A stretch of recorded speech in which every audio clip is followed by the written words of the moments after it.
Mi nombre es Matías Ivanovich, el de mi compañero Matías Campos, somos del Colegio Los Alpes, y nuestra investigación se llama Interacción de la insulina en invernaderos imantados con adición de vitaminas obtenidas a través de residuos orgánicos domésticos. Bueno, a modo de introducción, cabe mencionar que esta es una investigación de carácter bibliográfico, en donde se busca fundamentar los principios en que se basa la interacción de las moléculas de las vitaminas A, B, C, E y K en invernaderos imantados, en donde estas vitaminas son previamente conseguidas a través de basuras orgánicas. Todo esto con la finalidad de optimizar el crecimiento de la Lens culinaris, especie elegida por sus diversas propiedades curadoras, respaldadas por estudios epidemiológicos, y reciclar basuras orgánicas en beneficio de otras especies, considerando ciertos fundamentos de la Agenda 2030 del desarrollo sostenible.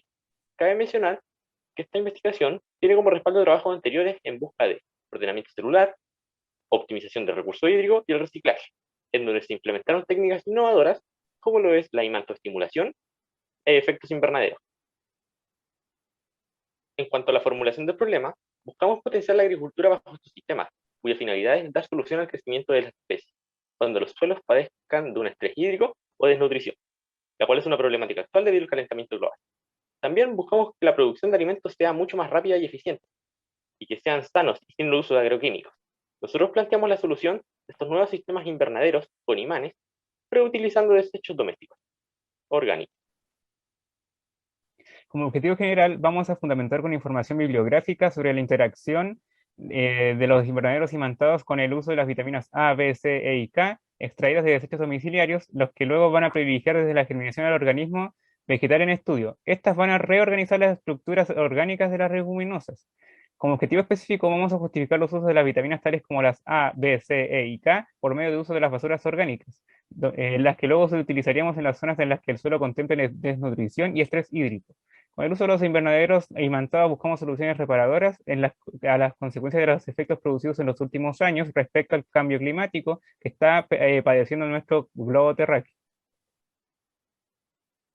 En cuanto a la hipótesis, nosotros planteamos que la germinación y el crecimiento de la planta se verá potenciada con la adición de las vitaminas A, B, C, E y K en la especie de Lens culinaris, teniendo en cuenta que utilizaremos las variables controladas como la magnetostimulación bajo el efecto invernadero. Nuestra metodología se basa en lo siguiente: se recopila información relacionada con el tema de la extracción de vitaminas a partir de las basuras, que en este caso serán residuos domiciliarios de características orgánicas, tales como las vitaminas A, B, C, E y K, y su interacción con los imanes según su estructura molecular. En paralelo se estudia la desnutrición de los distintos suelos chilenos, cuya finalidad es fundamentar los estudios anteriormente realizados, considerando los últimos estudios de contaminación y deshidratación que estas han tenido en los últimos años. Bueno, en cuanto a los resultados, esta investigación arrojó demasiado. Dentro de lo más importante está la capacidad de potenciación en el crecimiento de leguminosas bajo campos magnéticos, invernaderos imantados y variables de vitaminas A, B, C, E y K, junto con sus análisis cuantitativos de cada una de ellas. También obtuvimos la causa de la potenciación de crecimiento de la lens culinaris bajo los campos magnéticos, al igual que propiedades antimicóticas del imán. Otros resultados que tenemos son sobre la función y potenciación orgánicas que producen las vitaminas en leguminosas, la capacidad de potenciación de vitaminas en conjunto a la magnetoestimulación en leguminosas, la interacción de variables vitamínicas en los imanes y la desnutrición y estrés hídrico de diferentes zonas de nuestro país. En cuanto al análisis, las vitaminas no deberían tener relación alguna con el imán, por el simple hecho de que son vitaminas y no minerales. Entonces, su efecto en la planta no debería haberse obstruido. Sin embargo, el imán se compone de aleaciones de neodimio, hierro y boro, cuya finalidad es atraer metales. Y si nos vamos a la composición de la lens culinaris, esta se encuentra compuesta de diferentes vitaminas y minerales, en donde encontramos el mineral del hierro, siendo este ferromagnético. Esto quiere decir que se relacionaría de manera directa con los campos magnéticos establecidos. En cuanto a la conclusión, la lens culinaris sigue siendo una planta de interés para seguir estudiando en los años próximos. Consideramos la imantación como una variable controlada para los experimentos que se vienen. La utilización de invernadero ayudaría a los suelos que sufren de un estrés hídrico, en combinación con imantoestimulación.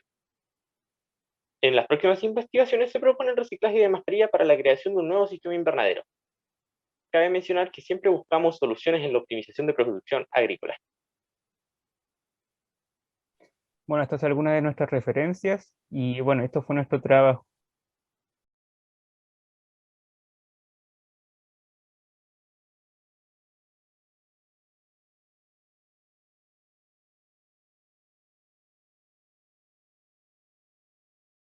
Buen día, mi nombre es Alonso Torres y junto a mi compañera Laura Romero pertenecemos al Colegio Los Alpes de Maipú, región metropolitana. Nuestro proyecto surge de la necesidad de investigar la manera más eficiente de sembrar un cultivo de papa en casa, ya que es uno de los alimentos de mayor consumo y producción a nivel mundial, además de aportar una gran cantidad de nutrientes. Nuestro marco teórico se basa en: cada año en nuestro país se cultivan 50.000 hectáreas con papas. Sin embargo, a largo plazo, estos cultivos van disminuyendo por la escasez de agua de riego. El tubérculo en condición de crecimiento óptimo desarrolla varios brotes fuertes rápidamente. La planta vive de los nutrientes que le aporta el tubérculo semilla hasta que tiene la suficiente cantidad de hojas para poder empezar a realizar fotosíntesis. Considerando esto, se generó la idea de investigar la manera es decir, distintas maneras de cultivar una papa en casa para poder mejorar la producción de esta.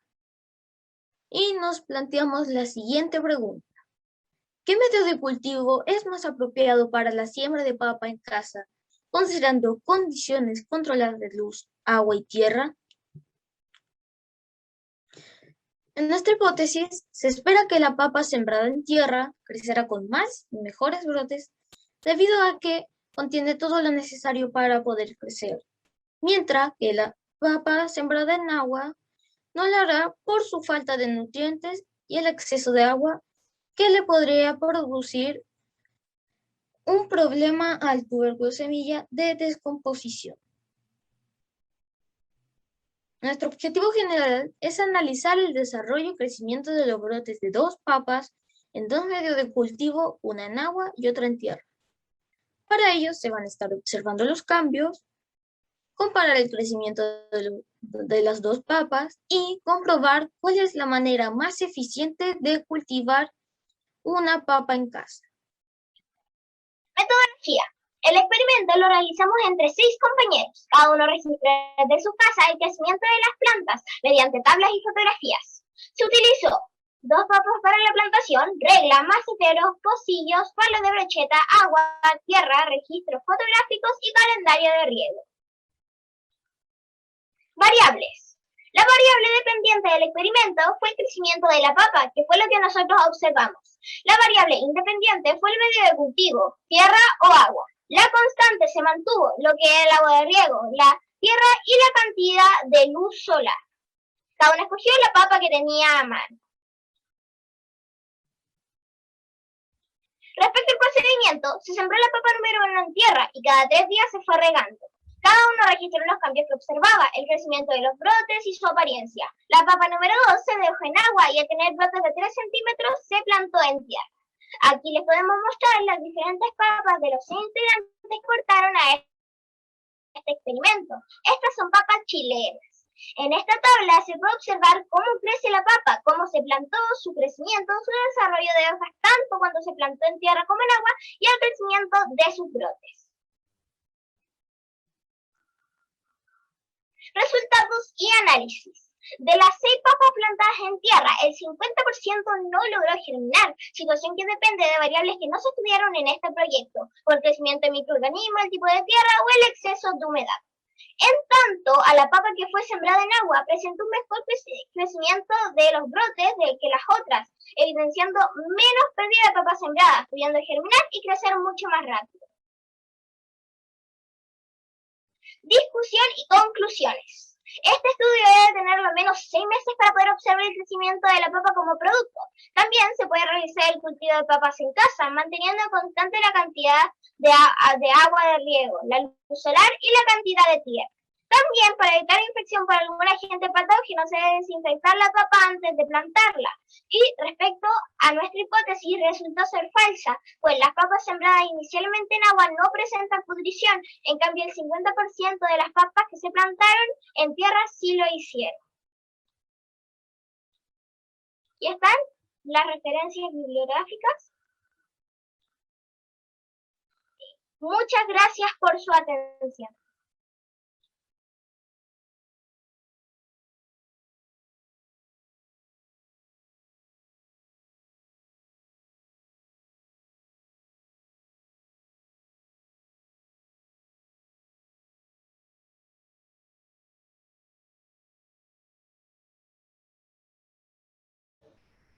Aquí está haciendo demasiada calor, ¿no? El clima está cambiando. Nosotros también deberíamos.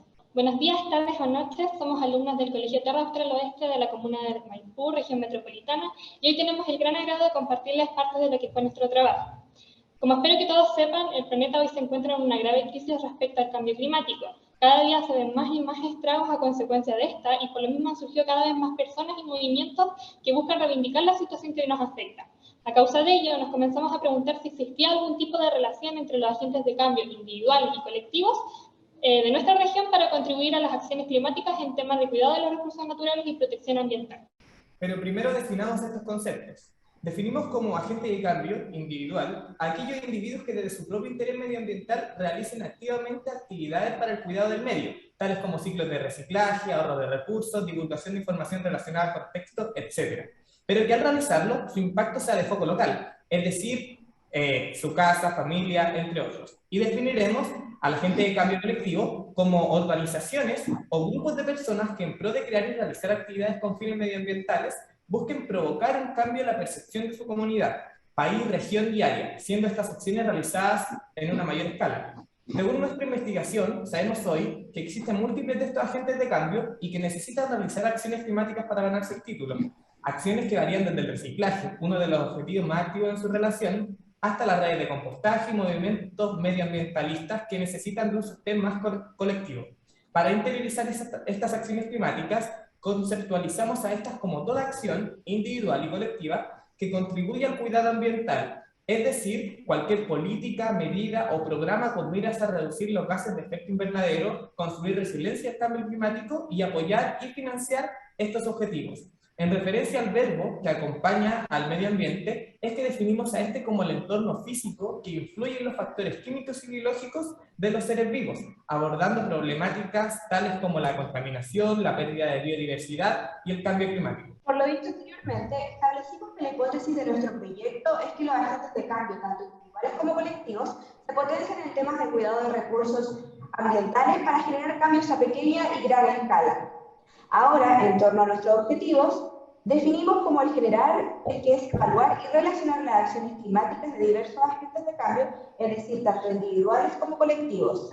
De acuerdo a los objetivos específicos, el primero se centra en recolectar la información de diversos agentes de cambio, el segundo en establecer un análisis entre las acciones medioambientales de los agentes de cambio individuales y colectivos, el tercero identificar la relación en torno a la acción climática de ambos grupos, y por último, el cuarto se enfoca en evaluar los efectos del cambio climático asociados a las soluciones propuestas por los agentes de cambio.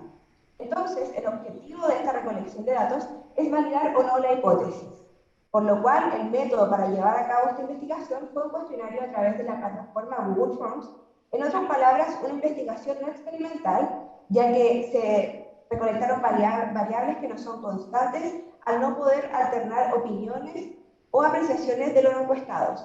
La selección sobre el objeto de investigación se convocó desde la mayoría de edad. Esto se debe a que en general se debe ser mayor de edad para formar parte de alguna organización, en este caso medioambiental. También el hecho de que no haya un límite de edad está vinculado a la directriz transversal del proyecto para captar diversas opiniones en la región metropolitana en un amplio rango etario. Además, se consultará sobre el nivel educacional, el sector donde se vive y el género, para así, posteriormente, analizar las diferencias en torno a aquellos datos para establecer si se potencian o no los individuos y las organizaciones para el cuidado medioambiental. Los resultados del sí o no, consideran nuevos agentes de cambio, no está influido por el rango etario, socioeconómico ni nivel educacional. Depende de que si el individuo se siente satisfecho de su realidad, si es responsable y toma acción para cambiar aquello. No le hace bien a la sociedad ni al medio ambiente. Lo que se visualiza en el gráfico de las personas que se consideran agentes de cambio, estimaron que su acción por la que se consideraron de esta forma era reciclaje. Esto se debe al esfuerzo de diferentes entes colectivos en fomentar esta práctica. Se observó una tendencia por Greenpeace, Chile, en cada rango etario, seguido de la Fundación Reforestamos. El reconocimiento de GRESP en Chile se debe ya que de forma internacional lleva operando 50 años y de forma nacional 28. Si bien gran parte de las personas creen necesaria la creación de entes colectivos para mejorar la temática medioambiental, aquello no se relaciona con el hecho de que ellos, como entes individuales, quieran o vean necesario el unirse a estas para generar un cambio. Esto se debe a la lejanía entre las organizaciones y los encuestados. Evaluando los resultados obtenidos, podemos concluir que nuestra hipótesis se encontraba incorrecta, ya que si bien existe el conocimiento de parte de las personas individuales sobre diversas colectividades que abarcan distintos problemas ambientales, estas no lo utilizan como mecanismo para impulsar, promover o fomentar sus propias acciones. A partir de los resultados entregados, incluso se observa una cerca lejanía entre ambos sujetos, debido a quizás la poca intervención y esfuerzo que dicen nuestros encuestados tiene las entidades gubernamentales para promover una unión fructífera entre ambos. Sin embargo, no podemos dejar de destacar que por separado existe una preocupación verdadera sobre estos temas y los individuos aportan desde sí, pero asimismo creemos que si existiera una mejor y fuerte relación con las colectividades podríamos generar cambios mejores y más fuertes. Esperando que esta presentación haya sido de su agrado, se despide este equipo.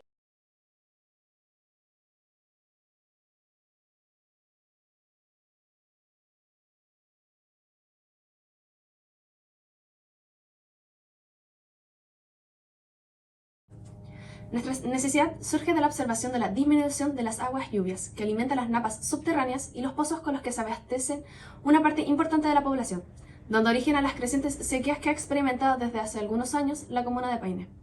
Por esto surge la necesidad de reutilizar las aguas de uso doméstico, considerando como punto de partida a esta tarea las aguas grises que salen de la lavadora por el sistema de mangueras que éstas traen incorporadas, lo que facilita la redirección de las aguas.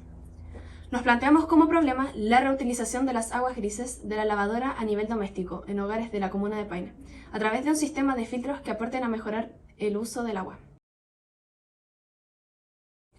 La idea se origina por la necesidad de optimizar el uso del agua a nivel doméstico, para así poder reutilizarla, específicamente las aguas grises que salen de la lavadora.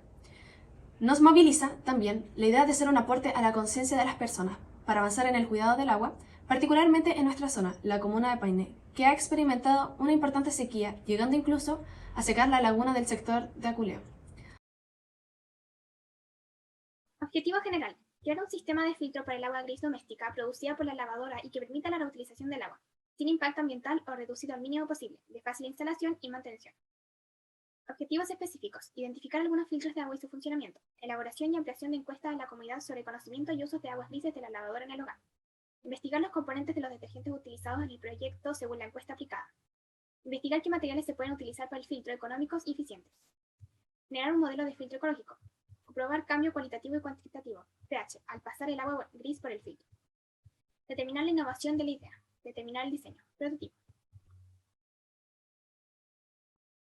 Según los objetivos planteados, realizamos las siguientes metodologías. Aplicación de encuesta.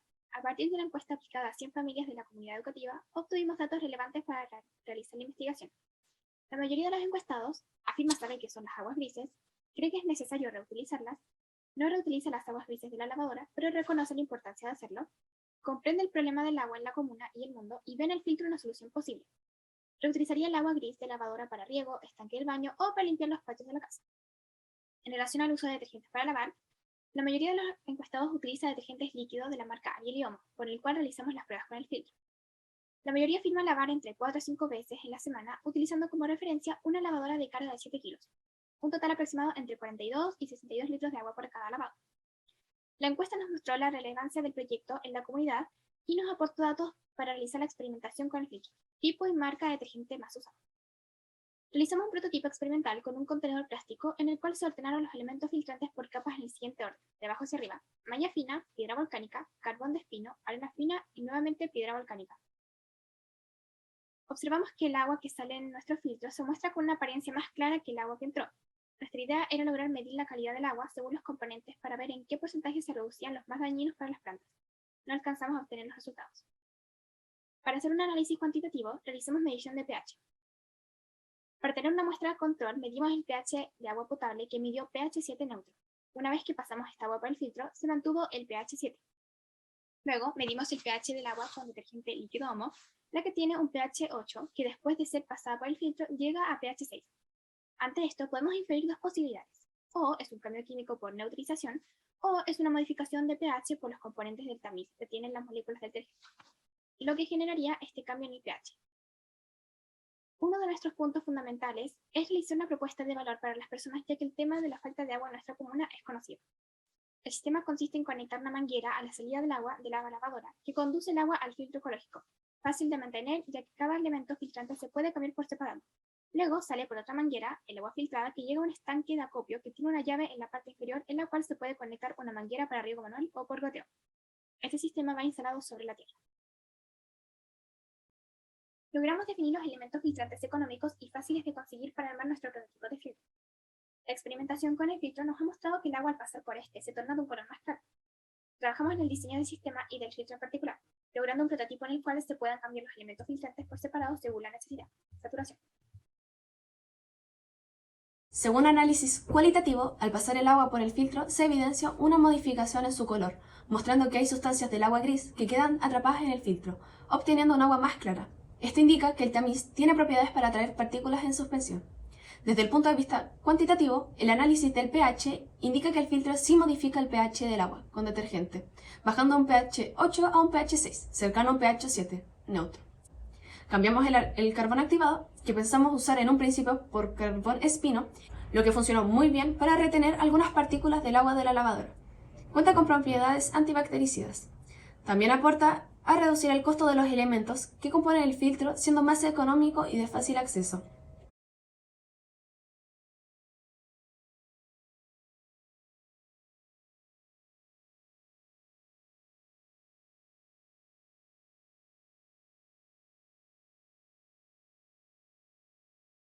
Hola a todos, mi nombre es Nayeli Rojas y junto a mi compañero Sebastián Contreras somos del Centro Educacional Veneciano de Culiacán y les presentaremos nuestro proyecto sobre el cambio del bosque esclerófilo.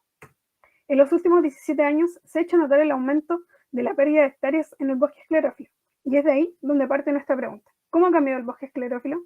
Es por esto que tenemos como proyecto el énfasis en la protección y reforestación del bosque en la comuna de Melipilla. Esta investigación tiene una ventana de tiempo de 17 años, entre el año 2004 y el año 2021.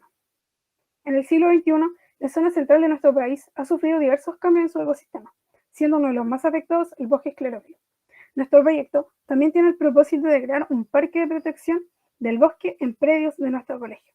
Lo preocupante, y tal como lo señala Fernanda Miranda, el bosque esclerófilo cumple importantes funciones ecosistémicas relacionadas a la regulación del balance hídrico, a la protección de los suelos, a la absorción de contaminantes atmosféricos y a la conservación y desarrollo del hábitat de la fauna y flora silvestre. Y por lo tanto, su pérdida genera grandes problemas ecológicos en nuestra zona. Nuestro objetivo general es analizar la pérdida del bosque esclerófilo producto de la actividad antrópica en la comuna de Melipilla. Y nuestros objetivos específicos son cuantificar la pérdida del bosque esclerófilo en la comuna, localizar los sectores donde se ha perdido bosque, explicar las principales causas de la pérdida del bosque y señalar las principales consecuencias de la pérdida del bosque. Nuestra hipótesis es que la actividad primaria que más ha generado pérdida de vegetación esclerófila en la comuna de Melipilla ha sido la agricultura frutícola durante los últimos 17 años. Nuestra investigación es un estudio de caso con un enfoque cuantitativo, geográfico. Utilizamos técnicas de análisis espacial con imágenes satelitales y con análisis del centro de gravedad. Nuestra metodología consta de 5 pasos, empezando con la investigación de gabinete, donde vemos el estado del asunto. Luego identificamos mediante imágenes de Google Earth sectores dentro de la comuna de Melipilla donde se ha intervenido el bosque esclerófilo. Tras esto, vemos imágenes históricas para ver cuándo comenzó su intervención. Tras haber encontrado estos sectores, los medimos creando polígonos y con estas mediciones calculamos el centro de gravedad. Y el análisis de centro de gravedad consiste en localizar a través de un sistema de coordenadas X y Y los puntos donde hubo pérdida de vegetación esclerófila, pero cada punto representa un peso distinto, producto de la cantidad de hectáreas que se ha perdido. Y el centro de gravedad lo calculamos con esta fórmula.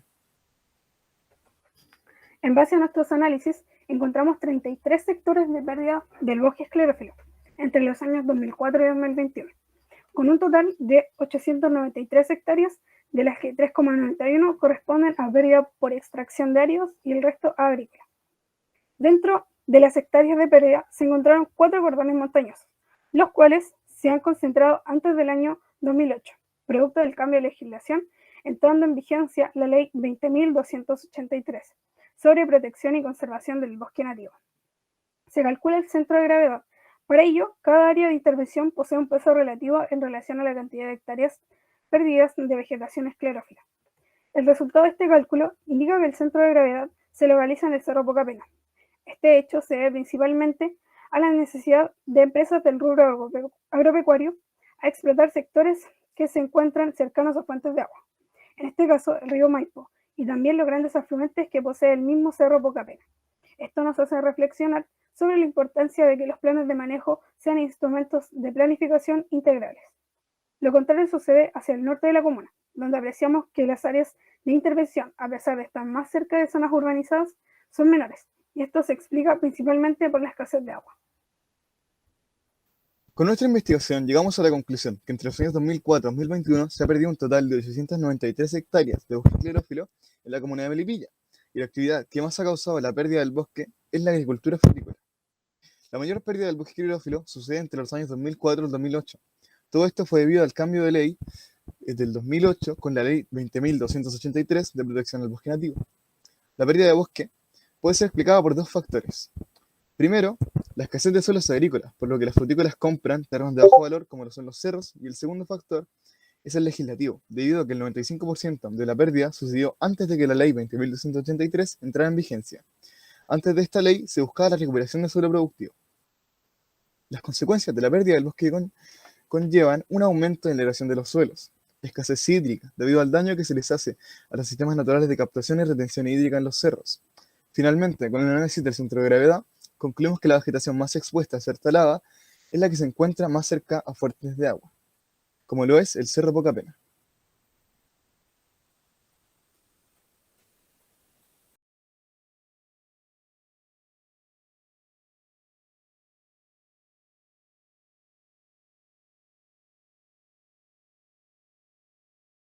Nuestra investigación es sobre el manejo de electricidad doméstica que tienen los y las estudiantes de primeros medios en nuestro liceo. Esta investigación es en el área de ciencias naturales y está compuesta por los estudiantes del Liceo Bicentenario Talagante, Laura Fuentes, Mario Viera y María Paz Allendez, junto con el apoyo de nuestra docente de guía y nuestra asesora. Nuestra motivación para hacer esta investigación es que hoy en día estamos conviviendo mucho con los artefactos eléctricos y somos muy dependientes de estos, por lo que al utilizarlos estamos en un constante riesgo de accidentes e incluso hasta la muerte, por más de que nos faciliten alguna de nuestras acciones. De acuerdo al INE, entre los años 2007 y 2011 se ha registrado un promedio anual de 66,2 fatalidades al año en el país debido a accidentes de energía eléctrica. Otra razón por la que nos dio motivos de seguir con esta investigación fue que al iniciar la búsqueda no había información anterior sobre investigaciones o sobre información así sobre este tema. Lo único que había era de industrial o en el ámbito laboral, como por ejemplo una investigación que hubo de los arcos eléctricos, ya que había aumentado las muertes gracias a estos.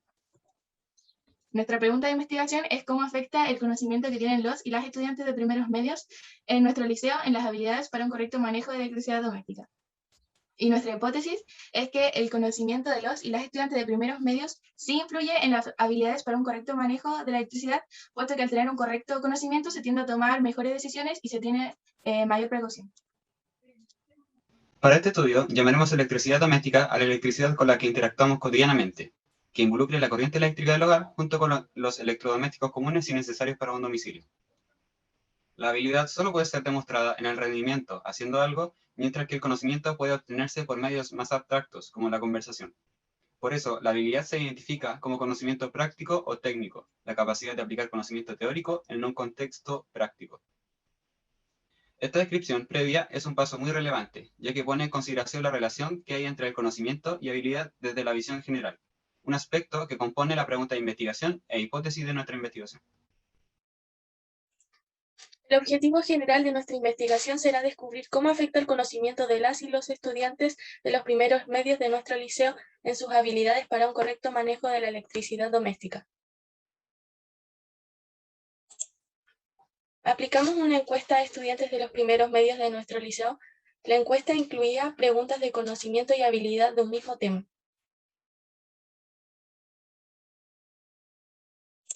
La pregunta 1, los resultados de aprobación fueron el conocimiento un 83% y la habilidad un 100%. La pregunta número 2, los resultados de aprobación relacionadas con conductividad eléctrica del cuerpo humano, el conocimiento tuvo un 58,3% y la habilidad un 58,3%. Los resultados de la pregunta 3 relacionadas con potencia eléctrica, el porcentaje de aprobación de conocimiento fue un 58,3% y en la habilidad un 66,7%. Los resultados de la pregunta número 4 relacionadas con manejo sobre descarga eléctrica, el porcentaje de aprobación del conocimiento fue un 83,3% y la habilidad un 16,6%.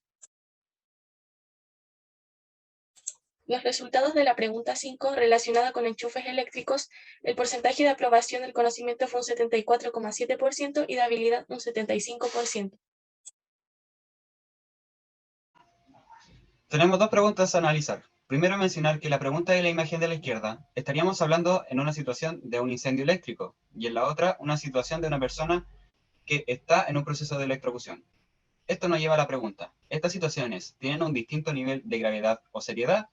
Y al parecer, según los resultados de la encuesta, se observa que efectivamente poseen un diferente grado de seriedad, gracias a la acción que parecía ser la más importante en la situación, como ocurrió en el caso de un incendio eléctrico.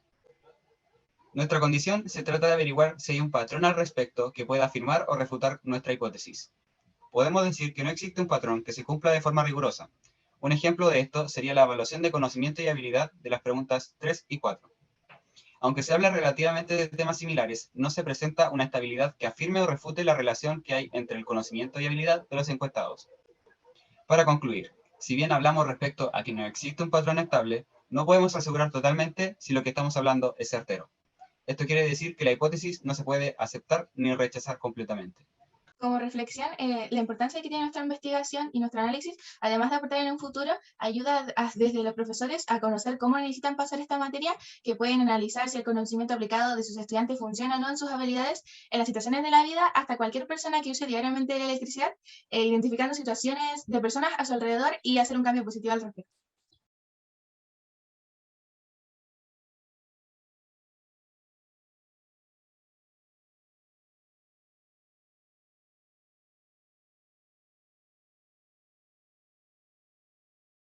En la investigación, la adquisición de logros como indicador que determina la elección de disciplinas STEM en estudiantes mujeres, se tienen como antecedentes que la diferencia entre un hombre y una mujer en cuestión de derechos, oportunidades y o recursos se define como brecha de género.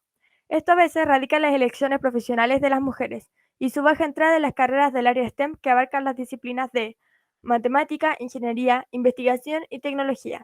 En el contexto de la elección de carreras STEM en estudios internacionales sobre una elección de carreras profesionales, señalan a un 5% de las mujeres ingresando a carreras intensivas en matemáticas y a un 3% relacionadas a carreras de tecnología de la información y comunicación.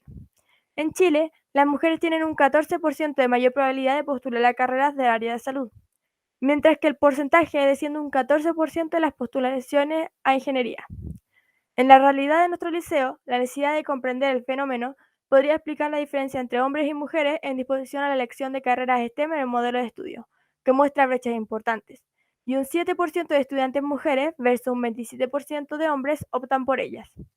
El objetivo busca identificar y evidenciar la presencia en el tiempo de esta diferenciación, encontrar la disociación de la distribución de las poblaciones de notas entre hombres y mujeres que indiquen una brecha por género en la inclinación de disciplinas STEM, que nos lleva a plantear la pregunta: ¿en qué punto en el tiempo se diferencia la distribución de notas de hombres y mujeres que indiquen presencia de una brecha de género y preferencias por asignaturas del área STEM en una generación de estudiantes de séptimo básico a tercero medio en los años 2015 a 2016 del Liceo Bicentenario de Talagante? Se consideró como modelo de estudio la generación desde séptimo básico de 2015 hasta tercero medio de 2019. ¿Cómo lo hicimos? Para este se recopilaron 13.915 calificaciones entre hombres y mujeres de la generación para las asignaturas de Ciencias Naturales y Matemáticas. Se construyó una base de datos organizadas por año, nivel, curso, nota, identificación de la nota, asignatura y sexo. Se construyeron tablas dinámicas y se construyeron histogramas para la distribución de los datos y evidenciar algún indicador de diferenciación entre géneros para las asignaturas estudiadas. ¿Qué obtuvimos? Los resultados evidencian que la población de notas de mujeres de la generación se sitúan en rangos de notas altas y con poca movilidad de datos. Por otro lado, el comportamiento de las calificaciones de los hombres se muestran dinámicos a diferencia de las mujeres. Se observa de manera clara en todos los histogramas mostrados que los datos se movilizaron progresivamente desde rangos de notas bajas a altas. Este progreso parte en séptimo básico y al pasar de los años van subiendo y haciéndose similar al de las mujeres. Las distribuciones finales de las calificaciones en las asignaturas se vuelven casi idénticas al final de la carrera académica de ambos sexos. Ahora, ¿cómo entendemos los resultados? Los resultados que se revelan en los histogramas en ciencias y matemática evidencian que la población de notas de las mujeres se sitúan en rangos de notas más altas y se mantienen estables a lo largo del tiempo. Su distribución de calificaciones es constante, fija, no se desplaza, no son graduales y es mejor que la de los hombres. Ahora, si bien existen pequeñas dispersiones de un conjunto de notas en mujeres en rangos más bajos, esta no es significativa. Por otro lado, se observa que el comportamiento de las notas de los hombres presenta movilidad en el tiempo.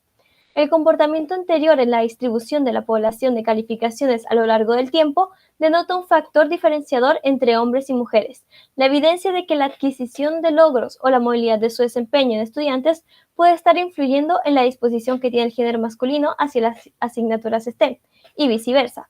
A partir de la conjetura anterior, se considerará este factor como indicador de la predisposición de los y las estudiantes para seguir o no en una asignatura o disciplina de tipo STEM. Estudios que hablan de las metas de logro, Nichols, 1989, pueden explicar esta tendencia. Es decir, un estudiante que evoluciona en su desempeño tiende a elegir por esa disciplina, o que por otro lado, el no presentar fluctuaciones destacables en términos de la movilidad en el desempeño determina si un estudiante se queda o no en una área en específico. Esto entonces puede explicar el fenómeno de la tendencia de hombres en el establecimiento por disciplinas STEM o la no elección de estas disciplinas por parte de las mujeres. Según los resultados obtenidos, es posible concluir que las mujeres muestran mejor desempeño que los hombres en todas las asignaturas a través de los años. La distribución de notas en mujeres se concentra en rangos de calificaciones altas y se mantiene en el tiempo. No muestran progreso en el desempeño. Existe brecha en el tiempo entre la distribución de notas de hombres y mujeres en la generación de séptimo básico a tercero medio 2019 en asignaturas STEM. La diferencia de la elección e inclinación en una disciplina científica o matemática no radica en el buen desempeño de las mujeres en todas las disciplinas, sino que posiblemente en la variación y progreso del desempeño de un grupo de estudiantes. Al ser una gran fuente de información estadística, creemos que puede ser el antecedente para seguir estudiando desempeños en otras generaciones o para estudiar el porqué de la brecha en la inclinación desigual por las disciplinas STEM. Postulamos entonces que este estudio es replicable, importante y tiene proyección de avance.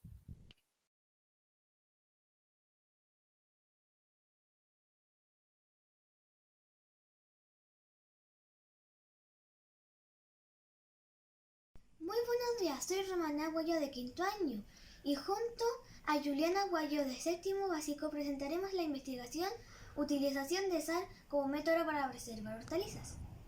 El equipo además lo conforma Víctor Pizarro de séptimo y nuestra profesora guía es Alicia Muñoz y nuestra asesora científica Macarena Troncoso. Comenzaremos señalando que motivados por buscar opciones para mantener los alimentos en buen estado en lugares que no tengan acceso a refrigeración. Pensamos que si la sal se ha usado hace miles de años para mantener los alimentos cárnicos, ¿qué podría pasar al usarla sobre hortalizas? Por ello nos planteamos comprobar si efectivamente al aplicar una mezcla de sal con agua en las hortalizas, como por ejemplo lechugas, se prolongarían sus características organolépticas, es decir, su color, textura, turgencia, olor y además su volumen. Estudios señalan que más del 20% de todos los alimentos producidos en el mundo se pierden por acción a microorganismos. Como señala la FAO en su artículo Pérdidas y desperdicios de alimentos en América Latina y el Caribe, la principal causa del deterioro de los alimentos es el ataque por diferentes tipos de microorganismos, como por ejemplo bacterias, levaduras y mohos. El problema del deterioro microbiano de los alimentos tiene implicaciones económicas. Las causas de las pérdidas y el desperdicio de alimentos en los países de ingresos más bajos están principalmente relacionadas con las limitaciones económicas, las instalaciones para el almacenamiento y la refrigeración en condiciones climáticas difíciles. Como fue señalado el año 2011 en el Congreso Internacional SABEFOD, refiriéndose a las pérdidas y desperdicios de alimentos en el mundo. La iniciativa de SABEFOD es una campaña a nivel mundial cuyo objetivo es evitar las pérdidas de alimentos.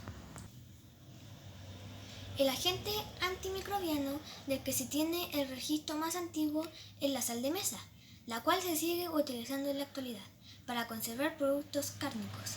Como señala Rodríguez Sauceda en su artículo El uso de agentes antimicrobianos naturales en la conservación de frutas y hortalizas. A partir de las siguientes consideraciones antes descritas, nos planteaba la siguiente pregunta. La sal utilizada con agua en distintas concentraciones podría permitir a hortalizas como la lechuga mantenerse por más tiempo. Para responder a esa interrogante, propusimos la siguiente hipótesis. La sal tiene un efecto preservante en hortalizas como lechugas, lactuca sativa, manteniendo sus características como color, textura, turgencia y volumen. El objetivo general de nuestra investigación es evaluar el efecto preservante que tiene la sal para el mantenimiento de hortalizas con lechugas sin refrigerar. Entre los objetivos específicos, medir las características organolépticas de las lechugas sometidas a diversas soluciones de agua con sal en distintas concentraciones. Identificar qué tipo de solución, según concentración de sal, resulta ser eficaz para preservación de lechugas. Metodología del trabajo. Se eligió experimentar con hortaliza, lechuga, lactosa sativa. Las lechugas recibieron diversos tipos de tratamiento, siendo colocadas en distintas soluciones de agua con sal a distintas concentraciones. Se prepararon dos tipos de salmuera, según concentración de sal. 3 gramos de sal con 200 mililitros de agua. En 6 gramos de sal, 200 mililitros de agua. Otro tipo de muestra solo con agua y muestra de control, sin ningún tipo de tratamiento. Cabe señalar que por situación sanitaria el trabajo experimental se desarrolló en la casa de los integrantes del equipo y no en las escuelas. Las muestras son ubicadas en un sector de la casa, a temperatura ambiente, sin refrigerar. Los vasos se rotulan en base al tratamiento aplicado. Se mantienen las muestras por 5 días, se realizan observaciones. Las lechugas son lavadas con agua potable y se vuelven a preparar las soluciones, manteniendo el mismo esquema por otros 5 días. Tras la fase experimental, registramos los resultados en tablas. Para la muestra que solo reciben agua, como se observa en la imagen, es notoria la pérdida de turgencia de la muestra no expuesta a la solución de agua. Pueden apreciar además el tratamiento A2, el color es verde, textura y turgencia son hojas firmes y duras, tamaño y longitud 15 centímetros, olor inodoro fresco. Las lechugas expuestas a una solución con concentración de 3 gramos de sal en 200 milímetros de agua mantienen sus características color, turgencia, tamaño y sal. La lechuga control no expuesta a tratamiento presenta variabilidad en tamaño. Y después de 10 días, las lechugas tratadas con 6 gramos de sal en 200 mililitros de agua se observa que están impregnadas de agua con un aspecto transparentadas, glaciadas sin firmeza y al tomar su olor se percibe un incipiente olor a descompuesto en comparación a la muestra control sin tratamiento que no tiene olor. Las lechugas tratadas con agua mantienen características de turgencia en comparación a la muestra control sin tratamiento, la cual ha perdido turgencia disminuyendo su volumen y olor, observando realizada después de 10 días. Análisis y discusión. No existen diferencias entre las muestras en que solo se usó agua y la muestra con 3 gramos de sal por 200 mililitros de agua. Ambas mantienen sus características organolépticas, como color, textura, olor. El haber estado las muestras bajo tratamiento A, B y C en ambientes acuosos permitió que el proceso de deshidratación de las lechugas tardara. Es visible el efecto de pérdida de agua de las hojas de lechuga que se mantuvieron sin soluciones de agua, de ningún tipo afectado su apariencia. Volumen, color, textura, olor.